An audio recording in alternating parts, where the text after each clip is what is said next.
નમસ્કાર મિત્રો, સ્વાગત છે તમારું આપણી આ યુટ્યુબ ચેનલમાં જેનું નામ છે ગુજરાતી જીકેની જમાવટ।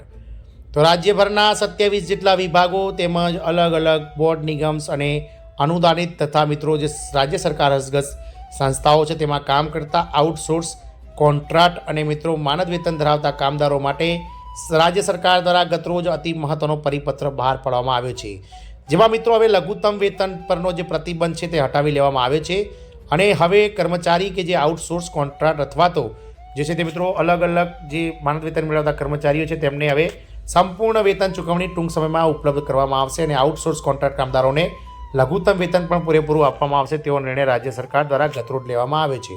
આજના વિડીયોમાં વિગતવાર ચર્ચા કરીએ કે કઈ રાજ્ય સરકાર દ્વારા પોતાના રાજ્યના અલગ અલગ વિભાગોમાં કામ કરતા આવા લાખો આઉટસોર્સ કર્મચારી કોન્ટ્રાક્ટ કર્મચારીઓને મિત્રો લાભ આપતો અતિ મહત્વનો પરિપત્ર જાહેર થયો છે, તેને લઈ અને વિડીયોમાં આપણે વિગતવાર ચર્ચા કરીએ તો વિડીયોના અંત સુધી તમે બન્યા રહો। જો ચેનલમાં નવા હશો તો અમારી ચેનલને લાઇક શેર સબસ્ક્રાઇબ કરવાનું ભૂલતા નહીં। બાજુમાં રહેલું બેલ આઇકોન દબાવી દો જેથી કરીને ચેનલ પર મૂકવામાં આવતા આવા ભરતીઓના નોટિફિકેશન સાથે જ મિત્રો સરકારી કર્મચારી પેન્શનર્સ અને આવા કામદારોને લગતા ન્યૂઝ તમને અમારી ચેનલ પરથી ઉપલબ્ધ થઈ જાય। તો ભારતમાં આઉટસોર્સ અને કોન્ટ્રાક્ટ કામદારો માટે રાહત સમાચાર સામે આવે છે।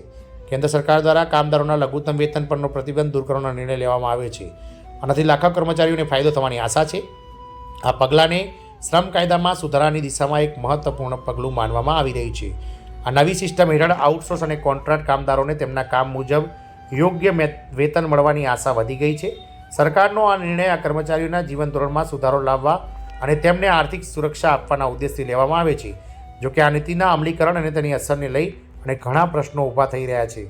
વાત કરીએ મિત્રો લઘુત્તમ વેતનની તો પોલિસીનું નામ છે મિત્રો આઉટસોર્સ અને કોન્ટ્રાક્ટ કામદારો માટે લઘુત્તમ વેતન નીતિ બનાવી લાભાર્થીઓ છે દેશભરના લાખો આઉટસોર્સ અને કોન્ટ્રાક્ટ કામદારો। મુખ્ય ઉદ્દેશ લઘુત્તમ વેતન સુનિશ્ચિત કરવું અને કામદારોનું શોષણ અટકાવવું। અસરકારકની વાત કરીએ તો સરકાર દ્વારા જાહેર કરવામાં નથી આવી, પરંતુ એવી જાહેરાત સંભળાવી રહી છે કે મિત્રો ફેબ્રુઆરી 2025 જે બજેટ રજૂ થશે વર્ષ 2025-26નું તેમાં મિત્રો આની જાહેરાત થશે। લઘુત્તમ વેતન દર તો વિસ્તાર કૌશલ્ય પ્રમાણે નક્કી કરવામાં આવશે। લાભનો સમયગાળો નિયમિત અરજી કરીને કરવાનો હશે। અરજી પ્રક્રિયા એમ્પ્લોયર દ્વારા આપમેળે લાગુ થશે અને મોનિટરિંગ એજન્સી શ્રમ વિભાગ ભારત સરકાર દ્વારા કરવામાં આવશે। આઉટસોર્સ અને કોન્ટ્રાક્ટ કામદારો માટે આ નવી નીતિ હેઠળ હવે ઘણા લાભો મળવાની અપેક્ષા છે, જેમાં લઘુત્તમ વેતનની ગેરંટી, દરેક કર્મચારીને તેના કામ પ્રમાણે લઘુત્તમ વેતન નક્કી કરવામાં આવશે। પગાર સમયસર ચૂકવવામાં આવતા વિલંબ કરવા પર કાર્યવાહીની જોગવાઈ કરવામાં આવશે। EPF ESIC જેવી સુવિધાઓનું વિસ્તરણ કરી સામાજિક સુરક્ષા આપવામાં આવશે। વધારાના કામ માટે વધારાની ચૂકવણી કરી અને કામદારને કામના કલાકોનું નિયમન કરવામાં આવશે। સમાન કામ અને સમાન વેતનનો સિદ્ધાંત લાવવાથી ભેદભાવ પર પ્રતિબંધ લાગશે। લઘુત્તમ વેતન વધારાની અસરની વાત કરીએ તો આ નીતિના અમલીકરણથી ઘણા ક્ષેત્રો પર વ્યાપક અસર પણ થશે, જેમાં કામદારોનું જીવન ધોરણ વધુ સારું, વેતન કામદારોના જીવન ધોરણમાં સુધારો કરશે, ઉત્પાદકતામાં વધારો, સંતુષ્ટ કર્મચારીઓ વધુ સારી રીતે કામ કરશે, અર્થતંત્ર પર અસર, વધુ ખર્ચ કરવાની ક્ષમતા, બજારમાં માંગમાં વધારો કરશે, શ્રમ કાયદાઓનું મજબૂત બનાવવું। આ પગલું શ્રમ સુધારા તરફ એક મહત્વપૂર્ણ પહેલ છે। નવી નીતિના અમલીકરણના પડકારો તો આ નીતિના કામદારોના હિતમાં હોવા છતાં તેના અમલીકરણમાં કેટલાક પડકારો હોઈ શકે, જેમાં નોકરીદાતાઓનો વિરોધ, કેટલીક કંપનીઓ વેતનમાં વધારાના બોજને ટાળવાનો પ્રયાસ કરી રહી છે। મોટી સંખ્યામાં કર્મચારીઓ માટે નિયમોનું પાલન નિરીક્ષણ કરવું મુશ્કેલ હોય, મોનિટરિંગ સમસ્યા ઊભી થઈ શકે છે।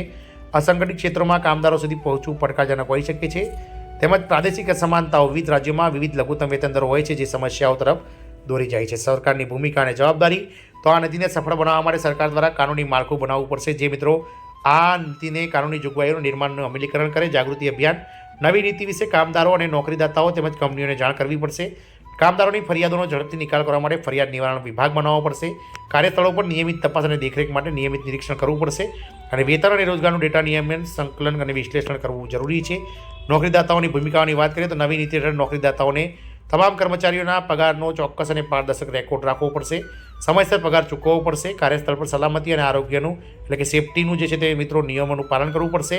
તમામ કર્મચારીઓ સાથે મિત્રો ભેદભાવવાળું વર્તન નહીં ચાલે, સમાનને વર્તન આપવું પડશે અને કર્મચારીઓની નવી નીતિઓ અને તેમના અધિકારો વિશે માહિતી આપવી પડશે।